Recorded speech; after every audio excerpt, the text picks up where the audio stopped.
Ini saya lihat di medsos ini Kiai, mereka ini kelompok ini Wahabi, dia menyerang para habaib, utamanya Habib Rizik yang diserang itu.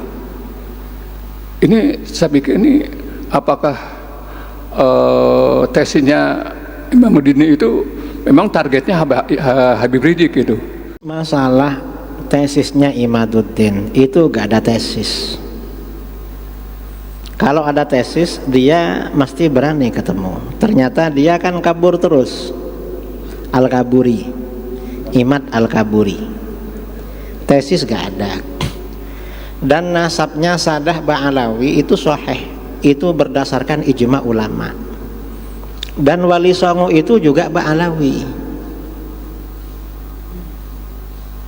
Ba'alawi itu udah dua, ada Sayyid, ada Habib. Sudah parah ini. Cuma saudara ya kurang mengikuti sebenarnya itu. Saya kan mengikuti apa orang-orang ini kok dibatalkan semua. Kufur itu. Mengapa kufur? Karena di dalam Al-Quran ya Bani Adam kan, wahai anak cucu Adam. Berarti keliru Al-Quran bilang ya Bani Adam. Makanya kufur itu.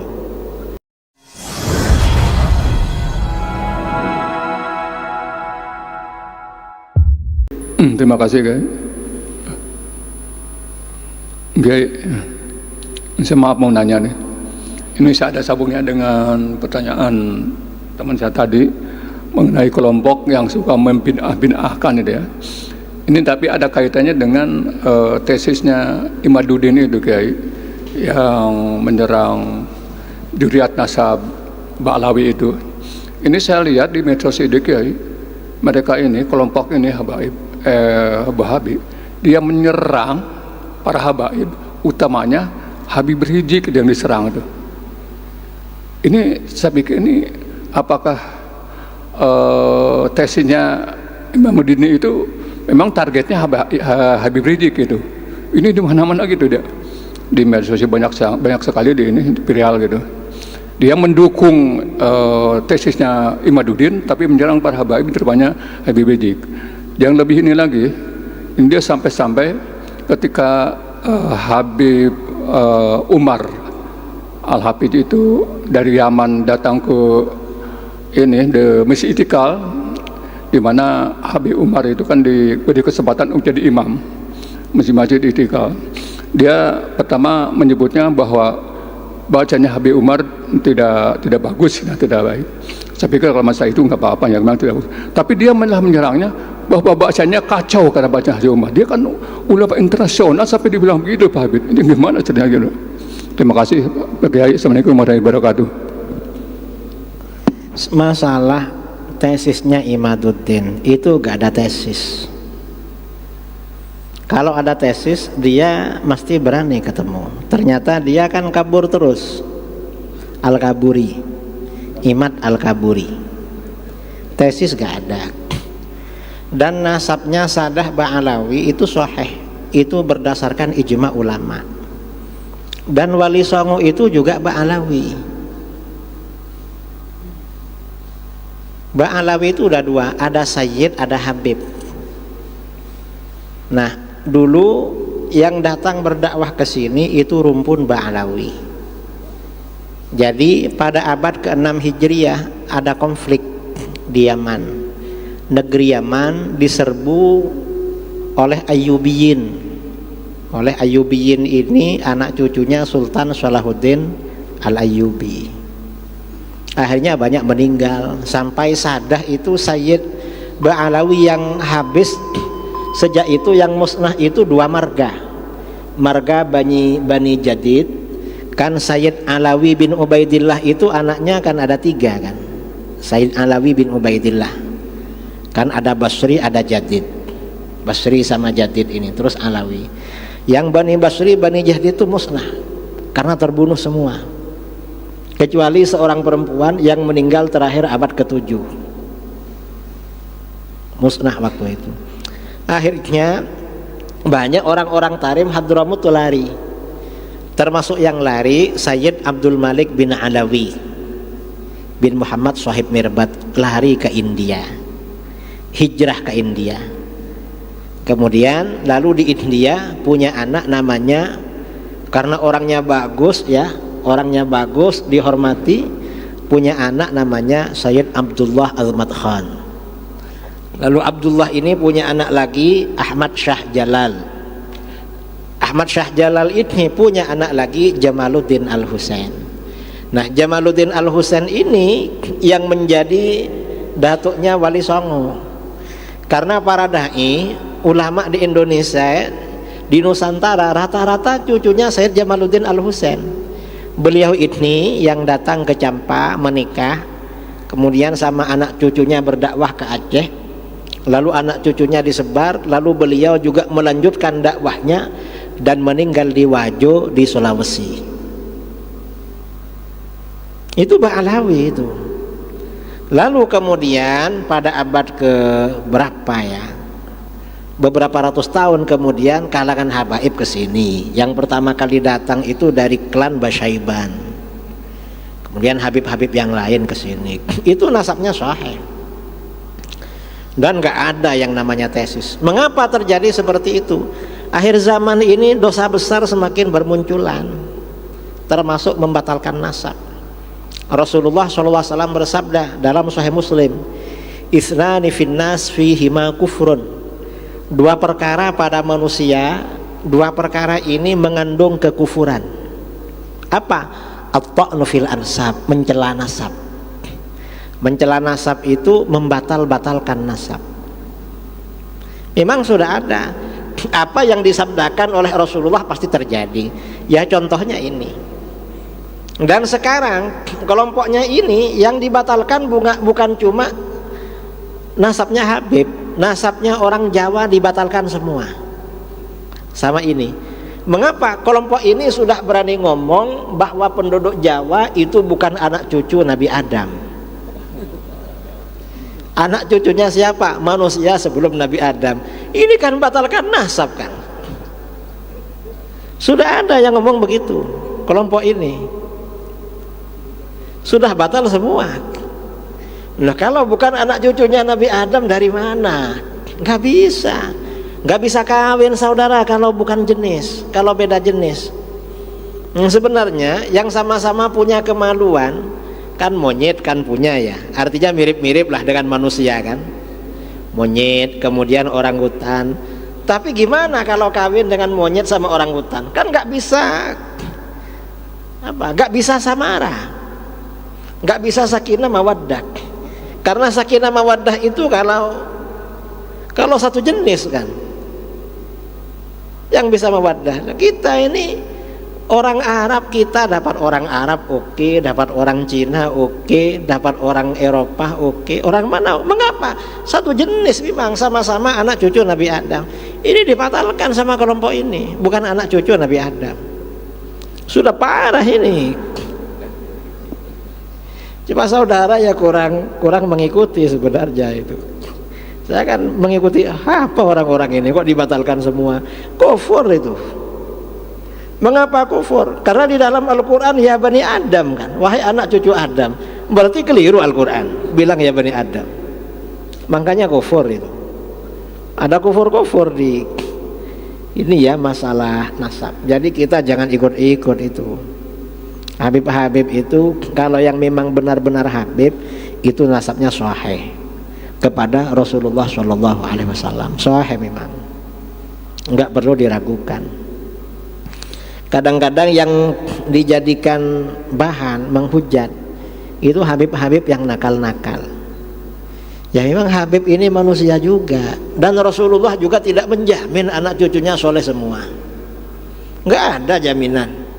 Makanya Rasulullah bersabda, "Wahibbu ahla baiti li hubbi." Cintai keluargaku karena mencintai aku. Artinya apa? Jangan mencintai keluargaku karena soleh. Karena kalau mencintai Habib karena soleh, sama yang gak soleh gak suka kita. Kalau mencintai Habib karena alim, sama yang bodoh gak suka. Mencintai Habib karena khair, baik, suka ngasih uang, sama yang minta-minta, yang dabir-dabir gak suka. Ya mengapa? Ya memang seperti itu. Ya kita ini cinta karena cinta kepada Rasulullah. Dan Habib-habib itu levelnya beda-beda. Kalau Habib yang alim, yang soleh, maka selain dicintai juga menjadi teladan, menjadi panutan. Kalau cuma Habib saja tidak soleh, ya cinta aja lah. Lalu Habib tidak soleh masih bodoh lagi, ya cinta aja, tapi jangan disuruh ceramah. Keliru loh, kok itu suruh ceramah Habib itu? Ya jangan kalau nggak bisa apa-apa. Yang alim mereka ini banyak juga. Sekarang ini karena Habib kadang-kadang disuruh ceramah viral, akhirnya ceramahnya ngawur itu. Kan ada Habib-habib yang viral nggak bisa baca kitab itu, dan ceramahnya ngawur terus. Yang begitu jangan diundang suruh ceramah, ya dihormati aja, dicintai aja. Nah, Habib yang nakal dari dulu ya ada Sayyid yang nakal, bukan cuma di sini, hatta di Mekah. Kalau membaca sejarah penguasa Mekah ya, Mekah ini sejak abad keempat atau abad keberapa yang menjadi gubernur itu sampai menjelang pemerintahan Saudi itu dari Bani Hasan, cucunya Sayyidina Hasan. Itu setiap ada gubernur meninggal, untuk pengangkatan gubernur baru pasti ada perang saudara, ada yang terbunuh itu. Dan itu Sayyid. Dan para ulama tahu, ulama gak membatalkan nasabnya. Mengapa? Karena tahu memang manusia ya seperti itu. Kalau punya ambisi. Sampai-sampai di kitab sejarah itu ditulis entah pada abad keberapa dulu, 500 tahun sebelumnya ya. Jadi gubernur meninggal, akhirnya rebutan, perang saudara. Akhirnya saudaranya yang kalah itu direbus, dimasak ya, mungkin dikasih bumbu atau apa. Lalu saudara-saudara yang lain sama yang menang wajib ikut makan. Kan ngeri kan? Mengapa? Biar gak menggugat nanti katanya.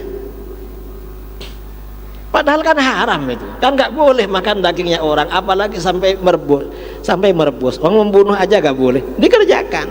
Tapi ulama nggak membatalkan nasabnya, nggak membatalkan.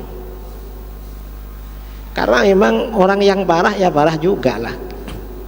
Nah, yang parah-parah dan yang awam itu ya jangan menjadi teladan, jangan diikuti, jangan disuruh ceramah. Ya cukup ya dimuliakan dan diingatkan, Beb, antum ini nakal, terus terang loh. Terus saya ini harus senang sama antum. Kalau antum gini gimana ini? Saya ini oleh Rasulullah wajib senang sama antum, tapi antum kok nakal? Jangan gitulah. Tobatlah, perbaiki dirilah, biar kami ini gak bingung. Harus seperti itu. Jadi artinya walaupun cinta itu yang mendidik lah sama mereka itu, tapi tetap hormat, tetap mencintai. Tapi beda-beda. Kalau yang soleh dan alim lebih dihormati itu, lebih dihormati. Kalau yang gak soleh atau gak alim di bawahnya penghormatannya. Jangan disamakan. Karena masyarakat Indonesia ini kadang sama yang soleh biasa-biasa, sama yang nakal malah segan. Nah itu keliru yang begitu itu, keliru. Saya kira ini ya yang masalah. Sudah terjawab semua tadi pertanyaan. Hah? Yang masalah bacaan Habib Umar. Bacaan Habib Umar itu sudah benar. Imam Habib Umar membacanya ya tidak sefasih imam-imam yang hafid, yang qari, enggak. Dan biasa seperti itu. Hatta Syekh bin Baz, ulama-ulama Wahabi itu bacaannya keliru-keliru. Tapi kata para ulama, orang yang bacaannya biasa-biasa biasanya lebih khusyuk daripada yang terlalu fasih. Imam itu kalau terlalu fasih, kata para ulama, biasanya agak hudur, gak khusyuk pada waktu jadi imam. Karena yang diutamakan fasih-fasihnya toh. Kalau saya memilih bermakmum di belakang Habib Umar dengan ustadz yang fasih sekali, saya lebih senang di belakang Habib Umar. Mengapa? Orang seperti beliau insya Allah hudur. Habib Umar loh, kalau tidur itu tidurnya duduk bantal taruh sini, Mengapa? Takut batal wudhunya. Dan tidurnya bukan di kasur, di bawah. Saya tanya sama orang yang menemani Habib Umar, takut batal wudhunya. Tidurnya itu sambil duduk begini, cuma kasur begini. Karena saya kadang-kadang kalau ke Jakarta minta bermalam di tempat kamarnya Habib Umar di Jakarta Selatan, yang ada acara-acara itu, saya di situ biasanya. Jadi beliau ini memang orangnya berhati-hati memang. Sekarang ini beliau nggak kesini, dan beliau kesini ini memang diminta, dipaksa memang, bukan keinginannya, bukan, memang didatangkan. Kalau si yang kan ada kelompok yang berusaha mencegah Habib Umar kesini itu, ya kelompoknya dia juga, ya mungkin merasa tersaingi lah dengan Habib-Habib. Ya kalau merasa tersaingi ya apa SDM-nya diperbaiki, karena yang ngundang masyarakat kita juga, gak ada masalah begitu. Saya kira itu ya. Wallahu a'lam.